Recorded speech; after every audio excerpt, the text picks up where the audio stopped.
पिला माने केमिति अछ भल अछ तो अच्छा हौ ठीक अछि हैला गप सुनिबा सुनिबा तो अच्छा हौ ठीक अछि ताले पिला माने मु आज तो मानक पई आउ गोटे नुआ गप नै आछि हैला कि गपटी तो मान को निश्चय भल लागिवो हैला गपटीर ना हेउछि अहंकारर पराजय हैला गपटीर ना हेउछि अहंकारर पराजय पिला माने ताहले ए गपटी आज आमे सुनिबा हैला आउ ए गपरु आमे किछि शिखिबा हैला तमे माने मन देई कि सुनिबो हैला अच्छा हो ठीक अछि ताले गपटी मु आरंभ करछि पिला माने हो बहुत दिनर तळर कथा हैला कि पिला माने बहुत दिनर तळर कथा महाराज नंद राज्य शासन करुथिले तांकर महामंत्री सकटार जड़े उदार स्वभावर व्यक्ति थिले महामंत्रींकर बुद्धिमता और चतुर पणिया को राज्यवासी बेस पसंद करुथिले हैला कि पिला माने अच्छा हो ठीक अछि महाराज नंद तांकर बुद्धिमान महामंत्री सहित परामर्श करी प्रत्येक छोट बड़ निष्पत्ति नेउथिले हैला तेणु समस्ते महामंत्री को उचित सम्मान देउथिले राज्यर प्रत्येक क्षेत्र रे महामंत्री गभीर प्रवेश थिबारु से गुणी ज्ञानी और बुद्धिमान लोकों को चिन्ही उपयुक्त सम्मान देउथिले महामंत्री सकटांकर स्थूलभद्र और श्रीनायक नाम रे दुईटी पुओ थिले जक्ष और जक्षदिना प्रभृति नाम रे आहुरी 7टी झियो भी थिले हैला सेही झियो मानकर स्मरण शक्ति अति प्रबल थिला ईश्वरंक चमत्कारिता जगु से झियो माने सबु कथा को मने रखी पारुथिले हैला कि पिलाउने कौनसी लोक जदि किछि कथा कहि दिए ताकु थरे मात्र सुनी प्रथम झियोटी से कथा को मुखस्थ करि पारुथिला द्वितीय झियोटी से कथा को दुई थर सुनिले निखुण भावरे ताकु दोहराई पारुथिले सेहीपरि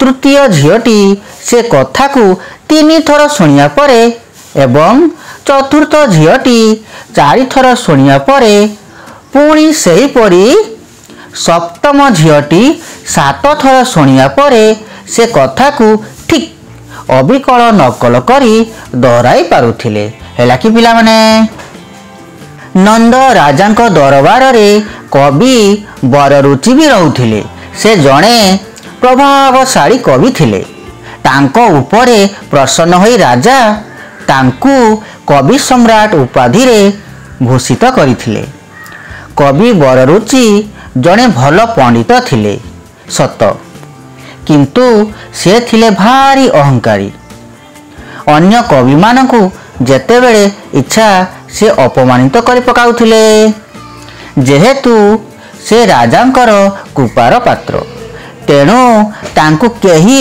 साहस करी किछि कहि पारु नथिले प्रकृत कथा कवि बररुचिंकर कवि प्रतिभा को देखी महामंत्री सकटार तांकु राजदरबार को आनिथिले सकटार सही दिनर कथा को भूली नाहांती जेउ दिन तांकर कहिबा अनुसारे बररुचि 108टी श्लोक रचना करी राज दरबार रे राजा को सुनाइले गुणग्राही महामंत्री इंगित रे कवि को सही दिन भूरी भूरी प्रशंसा मिलिथिला महामंत्री उपरे राजांकर अतूट विश्वास थिला तेणु राजा नंद प्रसन्न होई बररुचि को 108टी स्वर्ण मुद्रा प्रदान करथिले सही दिन ठारू तांकु राजकवि घोषणा करी राज दरबार रे रखिथिले कवि बररुचि तो आगरु अहंकारी थिले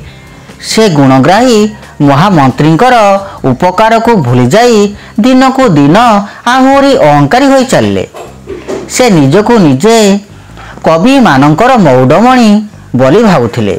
ସେ କହୁଥିଲେ, ମୁଁ ଥିଲେ ଅନ୍ୟ ଜଣେ କବି ଆସି ରାଜାଙ୍କ ଆଗରେ କବିତା ପାଠ କରିବାକୁ ସାହସ କରିପାରିବେ ନାହିଁ। ଅହଙ୍କାରୀ କବି ବରରୁଚିଙ୍କ ମନରେ ଲୋଭ ବି ବଢ଼ି ଚାଲିଥିଲା। ସେ ଭୁଲିଗଲେ ମହାମନ୍ତ୍ରୀ ଶକଟାଙ୍କ ପ୍ରଶଂସା ଓ ସହଯୋଗରେ ସେ ଆଜି ରାଜକବି ହୋଇପାରିଛନ୍ତି। ସେ ଭାବିଲେ, ରାଜା ତ ପ୍ରତ୍ୟେକ ଶ୍ଲୋକ ପାଇଁ ମୋତେ ଗୋଟିଏ ସ୍ୱର୍ଣ୍ଣ ମୁଦ୍ରା ଦେବା ପାଇଁ କହିଛନ୍ତି। ମୁଁ ପ୍ରତ୍ୟେକ ଥର 108ଟି ଶ୍ଲୋକ ଶୁଣାଇ ରାଜକୋଷରୁ 108ଟି ସ୍ୱର୍ଣ୍ଣ ମୁଦ୍ରା ନେଇପାରିବି। ଲୋଭୀ କବି ବରରୁଚି ଏକଥା ଭାବି ମନେ ମନେ ବହୁତ ଖୁସି ହେଲେ।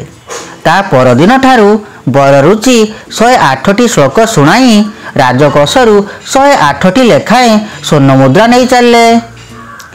ଦରବାରରେ ଥିବା ସମସ୍ତ କର୍ମଚାରୀ ଭାବିଲେ, ଏଥର ବରରୁଚିଙ୍କର ଭାଗ୍ୟ ଖୋଲିଗଲା। ଏଣେ କବିଙ୍କର ଗର୍ବ ଓ ଅହଙ୍କାର ବି ବଢ଼ି ବଢ଼ି ଚାଲିଲା। ମହାମନ୍ତ୍ରୀ ଶକଟାର ସବୁ ଘଟଣା ଦେଖି ଦେଖି ଦିନେ ଭାବିଲେ, ମୋର ଭାବନାରେ ବୋଧହୁଏ କିଛି ଭୁଲ ରହିଗଲା। ରାଜା ନନ୍ଦ ତ ମୋ ପରାମର୍ଶରେ ବରରୁଚିଙ୍କୁ ଏଭଳି ପୁରସ୍କାର ଦେବାର ବ୍ୟବସ୍ଥା କରିଛନ୍ତି। ମୋ ମୁହଁରୁ ପ୍ରଶଂସା ଶୁଣି ବରରୁଚିଙ୍କୁ ଜଣେ ପ୍ରତିଭାବାନ କବି ଭାବରେ ପ୍ରତିଦିନ ରାଜକୋଷରୁ ସ୍ୱର୍ଣ୍ଣ ମୁଦ୍ରା ଦେଇ ଚାଲିଛନ୍ତି। ମହାମନ୍ତ୍ରୀ ଚିନ୍ତା କଲେ, ପ୍ରଜାମାନଙ୍କର ଧନରେ ହିଁ ରାଜକୋଷ ବଢ଼ିଛି। ରାଜକୋଷ ଉପରେ ହିଁ ରାଜ୍ୟର ଭବିଷ୍ୟତ ନିର୍ଭର କରେ। କିନ୍ତୁ କେଉଁ ମୁହଁରେ ସେ ରାଜାଙ୍କୁ ବରରୁଚିଙ୍କ ବିରୋଧରେ ପୁଣି କହିବେ? କେମିତି ଜଣାଇବେ ଯେ ବରରୁଚି ହେଉଛନ୍ତି ଜଣେ ଲୋଭୀ ଏବଂ ଅହଙ୍କାରୀ କବି? ତେଣୁ ସେ ବଡ଼ ଅଡୁଆରେ ପଡ଼ି ଚିନ୍ତିତ ହୋଇ ରହିଲେ। ହଠାତ୍ ଦିନେ ତାଙ୍କୁ ଗୋଟାଏ ଉପାୟ ମିଳିଲା। ମହାମନ୍ତ୍ରୀ ରାଜା ନନ୍ଦଙ୍କ ରାଜମହଲରେ ପହଞ୍ଚି ନମ୍ରତାର ସହିତ କହିଲେ, ମହାରାଜ, ଆପଣ ନିଜର ଉଦାର ପଣିଆ ପାଇଁ ସାରା ରାଜ୍ୟରେ ପ୍ରଶଂସା ପାଉଛନ୍ତି। ମୁଁ ଏଥିପାଇଁ ବହୁତ ଆନନ୍ଦିତ। କିନ୍ତୁ ମହାମନ୍ତ୍ରୀ କଥା ମଝିରେ ଅଟକି ଗଲେ। କିନ୍ତୁ ପୁଣି କ'ଣ? ମହାମନ୍ତ୍ରୀ ଶକଟାର ଆପଣ ଅଟକି ଗଲେ କାହିଁକି? ଆଗ୍ରହ ସହିତ ରାଜା ନନ୍ଦ ପଚାରିଲେ। ମହାମନ୍ତ୍ରୀ କହିଲେ, କ୍ଷମା କରିବେ ମହାରାଜ, କବି ସମ୍ରାଟ ବରରୁଚିଙ୍କୁ ଆପଣ ଯେଉଁ 108ଟି ଲେଖାଏଁ ସ୍ୱର୍ଣ୍ଣମୁଦ୍ରା ଦେଇ ଚାଲିଛନ୍ତି, ଏହା କ'ଣ ଉଚିତ କାର୍ଯ୍ୟ? ନନ୍ଦରାଜା ମନ୍ତ୍ରୀଙ୍କ କଥା ଶୁଣି କହିଲେ, ବାଃ ମହାମନ୍ତ୍ରୀ ଶକଟାର, ଆପଣ ତ ନିଜେ କବି ବରରୁଚିଙ୍କର ପ୍ରଶଂସା କରିଥିଲେ। ଆପଣଙ୍କୁ ସମ୍ମାନ ଜଣାଇବା ଉଦ୍ଦେଶ୍ୟରେ ମୁଁ ବରରୁଚିଙ୍କୁ ସ୍ୱର୍ଣ୍ଣ ମୁଦ୍ରା ଦେଇ ଚାଲିଛି। ମୁଁ ନିଜେ ଦେବାର ହୋଇଥିଲେ ତାହା ତ ଆଗରୁ କରିପାରିଥାନ୍ତି। ମୁଁ ଆପଣଙ୍କ ନିକଟରେ କୃତଜ୍ଞ ମହାରାଜ। ଆପଣ ମୋ ପ୍ରଶଂସାର ମାନ ରକ୍ଷା କରିଛନ୍ତି। କିନ୍ତୁ ମହାରାଜ, ଏବେ ବରରୁଚି ଆପଣଙ୍କୁ ସେହି ପୁରୁଣା ଶ୍ଲୋକ ଗୁଡ଼ିକୁ ଶୁଣାଉଛି। ମହାମନ୍ତ୍ରୀ ନନ୍ଦରାଜଙ୍କୁ କହିଲେ। ରାଜା ନନ୍ଦ କହିଲେ, ଯଦି ଏପରି ହୋଇଥାଏ ତେବେ ଆସନ୍ତାକାଲି ଦରବାରରେ ସମସ୍ତଙ୍କ ଆଗରେ ତାହା ପ୍ରମାଣ କରିଦିଅନ୍ତୁ। ତାପରେ ମୁଁ ମୋର ନିଷ୍ପତ୍ତିକୁ ବଦଳାଇ ଦେବି। ତା ପରଦିନ ମହାମନ୍ତ୍ରୀ ରାଜ ଦରବାରକୁ ନିଜର 7ଟି ଯାକ ଝିଅଙ୍କୁ ସାଙ୍ଗରେ ଧରି ଆସିଲେ। ଦରବାରରେ କେହି ବି ମହାମନ୍ତ୍ରୀଙ୍କର ଯୋଜନା ବିଷୟରେ ଜାଣିପାରିଲେ ନାହିଁ। ରାଜା ନନ୍ଦ ଦରବାରରେ ପହଞ୍ଚିଲେ। କବି ସମ୍ରାଟ ବରରୁଚି ପ୍ରତିଦିନ ପରି ରାଜାଙ୍କୁ ଶ୍ଲୋକ ଶୁଣାଇବାରେ ଲାଗି ପଡ଼ିଲେ। ପୂର୍ବ ଅଭ୍ୟାସ ଅନୁସାରେ କବି ବରରୁଚି ଶ୍ଲୋକ ଶୁଣାଇ ସାରି ଗର୍ବର ସହିତ ମହାମନ୍ତ୍ରୀଙ୍କ ଆଡ଼କୁ ଚାହିଁଲେ। ମହାମନ୍ତ୍ରୀ ନିଜର 2 ହାତ ଯୋଡ଼ି କହିଲେ, ମହାରାଜଙ୍କର ଜୟ ହେଉ। ଆଜି କବି ସମ୍ରାଟ ଯେଉଁ ଶ୍ଲୋକ ଗୁଡ଼ିକୁ ଶୁଣାଇଲେ ତାକୁ ତ ସେ ଆଗରୁ କେତେ ଥର ପଢ଼ି ଶୁଣାଇ ସାରିଛନ୍ତି। ଏଗୁଡ଼ିକ ହେଉଛି ପୁରୁଣା ଶ୍ଲୋକ। କେଉଁ ମୂର୍ଖ କହୁଛି ଏଗୁଡ଼ିକ ପୁରୁଣା ଶ୍ଲୋକ? ମୁଁ ଏହି ଦରବାରରେ ମହାମନ୍ତ୍ରୀ ଶକଟାଙ୍କୁ ଆହ୍ୱାନ କରୁଛି, ସେ ତାଙ୍କ କଥାର ପ୍ରମାଣ ଦିଅନ୍ତୁ। କେହି ଯଦି ଏହି ଶ୍ଲୋକ ଗୁଡ଼ିକୁ ଆଗରୁ ଶୁଣିଥାନ୍ତି ତେବେ ତାକୁ ଦୋହରାଇ ଦେଇ ମୋତେ ଶୁଣାନ୍ତୁ। जदि यार प्रमाण दे न पारती तेबे तांको महाराज उपयुक्त दंडरे दंडित करंतु। भीषण रागरे अहंकारी बररुचि महामंत्री को आह्वान कले। दरबारे नीरवता खेलीगला। महामंत्री ठिया पड़ी निजर प्रथम झील को डाकी कहले, कौन तमे पूर्वर यही श्लोक शुणिछ कि? हाँ बापा, एबे कविवर जो श्लोक गुड़िक शुणाइले से गुड़िक आगुरी शुणी सारी। एति कही से मन रखि श्लोक गुड़िक दोहराई देला। महामंत्री सकटार पुणी तांकर द्वितीय झील को डाकी से ही प्रश्न पचारे, झील सर्वश्रेष्ठ कवि बररुचिंकर यही श्लोक गुड़िक तू आगुरी केबे शुणिछु कि? द्वितीय झीलटी कहला, हाँ बापा। तापर से श्लोक गुड़िक दोहराई देला। महामंत्री सकटार जनक पर जड़े तृतीय चतुर्थ पंचम षष्ठ एवं सप्तम झील को डाकिले। सेमाने मध्य दरबार शुणिथिबा श्लोक गुड़िक सहजरे दोहराई देले। श्लोक गुड़िक शुणी सारी राजा नंद कवि सम्राट बररुचि उपरे भीषण रागिगले। बररुचि को स्वर्ण मुद्रा देवा बंद करदेले। बररुचिंकर गर्व और अहंकार भीषण क्रोधरे बदलीगला। से राजा नंद और महामंत्री सकटा को पाने चखेया को स्थिर कले। पूर्वर महामंत्री तांकर जो उपकार करथिले से कथा को बररुचि भूलीगले। गर्व और अहंकार मनुष्यर बुद्धि को नष्ट कर दिए। एथर बररुचिंकर ध्यान से गोटाए काम लगी रहा। केमिति कड़े बड़े कौशले से राजा नंद और महामंत्री को अपमानित करि परिबे। जनमानस रे से केमिति प्रभाव पकाइबे, जहा फल से माने समस्तंक दृष्टि रे छोट होई जिवे। शेषरे कवि बररुचि गोटे योजना कले। बड़ी सकाळू गंगारे स्नान करिया को चलीगले। अंटाए पानी रे ठिया होई से खूब उच्च स्वर रे गंगा माता स्तुति और श्लोक गाइबा आरंभ करदेले। जेमिति कि सेठाकू आसुथिबा प्रजा माने से श्लोक को भल भाव शुणी पारिबे। धीरे धीरे गंगा स्नान करिया पई आसुथिबा लोकमानक संख्या बढ़ी चलिला। तांकू देखी बररुचि आहुरी उच्च स्वर रे गंगा मातांकर स्तुति गान करि चलिले। सेठारे जमा होइथिबा लोकमाने गोटाए विचित्र घटना भी देखिया को पाइले।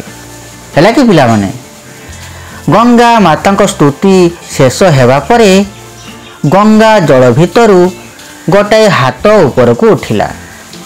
दर्शक माने देखिले सेही हाथ रे थिला 108टी स्वर्ण मुद्रार गोटे मुणा।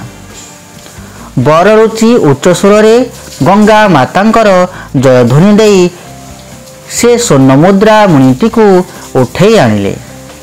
लोक माने देखिले स्वर्ण मुद्रा मुणाटी को उठेई नेबा मात्रे ऊपरे दिशुथिबा हाथटी गंगा जल भितर को चलीगला। गंगा कूଳରେ ठिया होइथिबा लोक माने ए विचित्र घटना देखि आश्चर्य हो गले। एहा परे बररुचि प्रजा मानक संबोधन करी कहिले, देखंतु दर्शक भद्रमंडली, नंद राजा सिना मोर प्रतिभा को देखि संतुष्ट होइथिले, किंतु गंगा माता मोर भक्ति रे बहुत संतुष्ट होई निजे एही सबु स्वर्ण मुद्रा मते देइछंती। दर्शक मंडली, गंगा मातांक जय। गंगा मातांक भक्ति कवि बररुचिंकर जय ध्वनि देई आनंद रे नाची उठिले। दर्शक मानक भिड़ भितरे बररुचि अति चतुरता सहित निजर केते जन लोकंकु ठिया कराइथिले। सेमाने उपस्थित दर्शक मानक बुझाइले, भाई माने महामंत्री कवि सम्राट बररुचि प्रतिभा देखि ईर्ष्यारे जळुछंती। चलंतु आमे माने समस्ते मिलिमिशि कवि बररुचिंकर ଏହି ଭକ୍ତିର ଚମତ୍କାରିତା ବିଷୟରେ ରାଜାଙ୍କୁ ଅବଗତ କରାଇବା। ହେଲା କି ପିଲାମାନେ? ବର ରୁଚିଙ୍କର ଲୋକମାନେ ଅନ୍ୟ ନଗରବାସୀଙ୍କ ସହିତ ମିଶି ମହାରାଜ ନନ୍ଦଙ୍କ ପାଖରେ ପହଞ୍ଚିଲେ। ସେମାନେ କଥାଟାକୁ ଆହୁରି ଟିକେ ବଢ଼େଇ ଦେଇ ବର ରୁଚିଙ୍କର ସ୍ତୁତିର ମହିମା ବିଷୟରେ ଶୁଣାଇଲେ। ଗଙ୍ଗାମାତା କିପରି ତାଙ୍କ ସ୍ତୁତି ଓ ଶୋକ ଶୁଣି ଆଶୀର୍ବାଦ ସ୍ୱରୂପ 108 ସ୍ୱର୍ଣ୍ଣ ମୁଦ୍ରା ଦେଲେ ସେ କଥା ବି କହିଲେ। ପ୍ରଜାମାନଙ୍କର କଥା ଶୁଣି ରାଜା ନନ୍ଦ ଆଶ୍ଚର୍ଯ୍ୟଚକିତ ହୋଇପଡ଼ିଲେ। ସେ ତୁରନ୍ତ ଦୂତ ପଠାଇ ମହାମନ୍ତ୍ରୀ ଶକଟାଙ୍କୁ ଡକାଇଲେ। ତାଙ୍କୁ ସବୁ କଥା କହିସାରି ରାଜା ନନ୍ଦ ଆଗାମୀକାଲି ବଡ଼ି ସକାଳୁ ନିଜେ ଯାଇ ବର ରୁଚିଙ୍କର ଚମତ୍କାରିତା ଏବଂ ଗଙ୍ଗାମାତାଙ୍କ ଆଶୀର୍ବାଦ ଦେଖିବାକୁ ଇଚ୍ଛା ପ୍ରକାଶ କଲେ। ମହାମନ୍ତ୍ରୀ ତାଙ୍କ କଥାରେ ରାଜି ହୋଇ ତାଙ୍କ ସହିତ ଗଙ୍ଗା କୂଳକୁ ଯିବା ପାଇଁ ନିଷ୍ପତ୍ତି ନେଲେ। ମହାମନ୍ତ୍ରୀ ଶକଟାର ତାଙ୍କର 4 ଜଣ ବିଶ୍ୱାସୀ ଗୁପ୍ତଚରଙ୍କୁ ଡକାଇଲେ। ବର ରୁଚିଙ୍କର ଚମତ୍କାରୀ ଗଙ୍ଗା ଭକ୍ତିର ପ୍ରକୃତ ରହସ୍ୟ କ'ଣ ତାକୁ ବୁଝି ଆସିବାକୁ ଆଦେଶ ଦେଲେ। ହେଲା କି ପିଲାମାନେ? ଗୁପ୍ତଚର ଚୁପଚାପ ଗଙ୍ଗା ନଦୀ କୂଳରେ ଥିବା ଗୋଟାଏ ବଡ଼ ଗଛ ଉପରେ ଲୁଚି ରହିଲେ।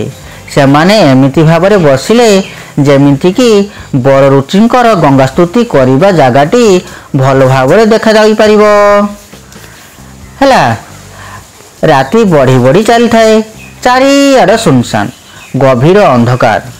ଗୁପ୍ତଚରମାନେ ଦେଖିବାକୁ ପାଇଲେ କବି ବର ରୁଚି ଜଣେ ଚୋର ଭଳି ଲୁଚି ଆସି ଗଙ୍ଗା କୂଳରେ ପହଞ୍ଚିଲେ। ଅଣ୍ଟା ବୁଡ଼ିବା ପର୍ଯ୍ୟନ୍ତ ଗଙ୍ଗା ଜଳରେ ପଶି କିଛି ଗୋଟାଏ ଜିନିଷକୁ ବୁଡ଼ାଇ ରଖିଦେଲେ। ପୁଣି ବାହାରକୁ ଆସି ଚାରିଆଡ଼କୁ ନିରୀକ୍ଷଣ କଲେ। ତାପରେ ଖୁସିରେ ନିଜ ଘରକୁ ଫେରିଗଲେ। ଏବେ ମହାମନ୍ତ୍ରୀଙ୍କ ଗୁପ୍ତଚରମାନେ ଗଛରୁ ଓହ୍ଲାଇଲେ। ଗଙ୍ଗା ଜଳ ଭିତରେ ପଶି ଅଣ୍ଡାଳିବାରୁ ବର ରୁଚି ରଖିଥିବା ଜିନିଷକୁ ପାଇଗଲେ। ସେଇଟା ଗୋଟାଏ ଯନ୍ତ୍ର ଥିଲା। ହେଲା କି ପିଲାମାନେ? ସେଇ ଯନ୍ତ୍ରରେ ଗୋଟାଏ ତିଆରି କରା ହାତ ଲାଗିଥିଲା। ସେଇ ହାତରେ ବର ରୁଚି ନିଜେ 100 ସ୍ୱର୍ଣ୍ଣ ମୁଦ୍ରା ଥିବା ଗୋଟିଏ ମୁଣାକୁ ଧରାଇ ଦେଇଥିଲେ। ଗୁପ୍ତଚରମାନେ ସେ ସ୍ୱର୍ଣ୍ଣ ମୁଦ୍ରା ଗୁଡ଼ିକୁ ନେଇ ଆସି ଖାଲି ଯନ୍ତ୍ରଟିକୁ ପୁନର୍ବାର ପାଣିରେ ବୁଡ଼ାଇ ରଖି ଆସିଲେ। ମହାମନ୍ତ୍ରୀଙ୍କ ଆଗରେ ସେମାନେ ବର ରୁଚିଙ୍କର ସବୁ ଚାଲାକି କଥା କହିଦେଲେ। ସ୍ୱର୍ଣ୍ଣ ମୁଦ୍ରା ଗୁଡ଼ିକୁ ମଧ୍ୟ ମହାମନ୍ତ୍ରୀଙ୍କୁ ଦେଇଦେଲେ। ଏଥର ମହାମନ୍ତ୍ରୀ ନିଶ୍ଚିତରେ ରାତିଟି କଟାଇଲେ। ସକାଳୁ ସକାଳୁ ଜଣେ ସେବକ ଆସି ତାଙ୍କୁ ରାଜା ନନ୍ଦ ଦରବାରକୁ ଡକାଇଛନ୍ତି ବୋଲି କହିଲା। ମହାମନ୍ତ୍ରୀ ଶକଟାର ମହା ଆନନ୍ଦରେ ମହାରାଜାଙ୍କ ରାଜମହଲରେ ପହଞ୍ଚିଗଲେ। ରାଜା ନନ୍ଦଙ୍କ ସହିତ ମହାମନ୍ତ୍ରୀ ଗଙ୍ଗା ନଦୀ କୂଳରେ ପହଞ୍ଚିଲେ। ଗଙ୍ଗା ନଦୀ କୂଳରେ ନନ୍ଦ ରାଜା ଓ ମହାମନ୍ତ୍ରୀଙ୍କ ଗହଣରେ ହଜାର ହଜାର ଲୋକଙ୍କ ଭିଡ଼ ଜମିଥିଲା। କବି ବର ରୁଚି ଏତେ ଲୋକଙ୍କର ଭିଡ଼ ଦେଖି ଖୁସି ହୋଇଗଲେ। ମନକୁ ମନ ଭାବିଲେ, ଆଜି ସମସ୍ତଙ୍କ ଆଗରେ ରାଜା ନନ୍ଦ ମୋ ଶ୍ଳୋକର ଚମତ୍କାରିତା ଦେଖି ନିଶ୍ଚୟ ପ୍ରଭାବିତ ହେବେ। ମହାମନ୍ତ୍ରୀ ଶକଟାର ଚୁପ୍ ହୋଇ ରହିଥାନ୍ତି, କିନ୍ତୁ ମୁରୁକି ହସ ତାଙ୍କ ମୁହଁରେ ଥାଏ। ସେତେବେଳେ ବର ରୁଚି ଅଣ୍ଟାଏ ପାଣିରେ ଠିଆ ହୋଇଥାନ୍ତି। ସେ ଅଖଣ୍ଡ ଭକ୍ତିଭାବ ଦେଖାଇ ଉଚ୍ଚ ସ୍ୱରରେ ଗଙ୍ଗା ମାତାଙ୍କର ସ୍ତୁତି ଓ ଶ୍ଳୋକ ଗାଇବା ଆରମ୍ଭ କରିଦେଲେ। ନଦୀ କୂଳରେ ଠିଆ ହୋଇଥିବା ଲୋକମାନେ ବର ରୁଚିଙ୍କର ଜୟ ଧ୍ୱନି ଦେଇ ଚାଲିଥାନ୍ତି। ଏଥର ବର ରୁଚିଙ୍କର ଗଙ୍ଗା ସ୍ତୁତି ଶେଷ ହୋଇଗଲା। ଗଙ୍ଗା କୂଳରେ ଠିଆ ହୋଇଥିବା ଲୋକମାନେ ବଡ଼ ଆଗ୍ରହର ସହିତ ଚାହିଁ ରହିଥାନ୍ତି, କେମିତି ଗଙ୍ଗା ଜଳ ଭିତରୁ ଗଙ୍ଗା ମାତାଙ୍କ ହାତ ପଦାକୁ ବାହାରି ଆସି ବର ରୁଚିଙ୍କୁ ସ୍ୱର୍ଣ୍ଣ ମୁଦ୍ରା ଦେବେ। ତାକୁ ଦେଖିବାକୁ ସମସ୍ତେ ଅପେକ୍ଷା କରିଥାନ୍ତି। ହେଲା କି ପିଲାମାନେ? ବର ରୁଚି ପାଣି ଭିତରେ ବୁଡ଼ାଇ ରଖିଥିବା ଯନ୍ତ୍ର ଉପରେ ପାଦ ରଖି ତାର ଖିଲକୁ ଚିପିଲେ। ଗଙ୍ଗା ଜଳ ଭିତରୁ ଖାଲି ହାତଟା ଉପରକୁ ଉଠି ଆସିଲା, किंतु से हाथ में स्वर्ण मुद्रार मुणाटा नथिला। है पिला माने बररुचि व्यस्त हो पड़ी बारंबार से जंत्रर खिल को चापी चली था। थरक थर खाली हाथटा ऊपर को उठू थाए पुणी तल को चली जाऊ थाए। है कि पिला माने बररुचि लाजरे मुंड तल को करी से गंगा जल भितर ठिया होई कौन सब भाऊ थांती। सेति बेले महामंत्री सकटार बररुचि पाख जाई कहिले, नियंतु कविवर गंगा माता आपण को जो 108 स्वर्ण मुद्रा प्रतिदिन दियंती ये सही मुद्रा। आज गंगा माता आपण को किछि देबे नाही, सेथिपाई आज आपण मो ठारू ग्रहण करंतु। एथर महामंत्री राजा नंद को सब कथा आमूलचूल बुझाई देले। बररुचि उद्देश्य कहिले अहंकार ही आपण अपमान कारण होईगला। बररुचि लोक मानकु कहीं भी किछि दिन पई ठकी दे पारे, किंतु सबुदिन तार ठकामी काम दिए नहीं। बररुचि लाजरे सड़ी गले। उपस्थित प्रजा माने कवि को तांकर ठक गुण पई धिकार करिबारे लागि पड़िले। महामंत्री समस्त को शांत कराई कहिले आज एठारे अहंकार पराजय घटी। प्रकृत में बररुचि होउछन जड़े उच्च मानर कवि, किंतु क्रोध लोभ और अहंकार मनुष्यर सबु भल गुण को नष्ट कर दे थाए, जहाँ बररुचि क्षेत्र में घटी। शेष में महामंत्री को अनुरोध रक्षा करी राजा नंद कवि बररुचि को क्षमा करदेले। है कि पिला माने ताले गपटी तुम केमती लगिला? निश्चय भल लगी। है कि अच्छा हो ठीक अच्छी। ताले आम गपर कौन शिखिले ना अहंकार पराजय घटी। ताले जदि आम अहंकार करवा दिन ना दिने कौन है अपमानित हेबा ना नहीं। तेणुक मनरे अहंकार क्रोध गर्व एसबू रखा नहीं। है आज एति रही पिला माने धन्यवाद।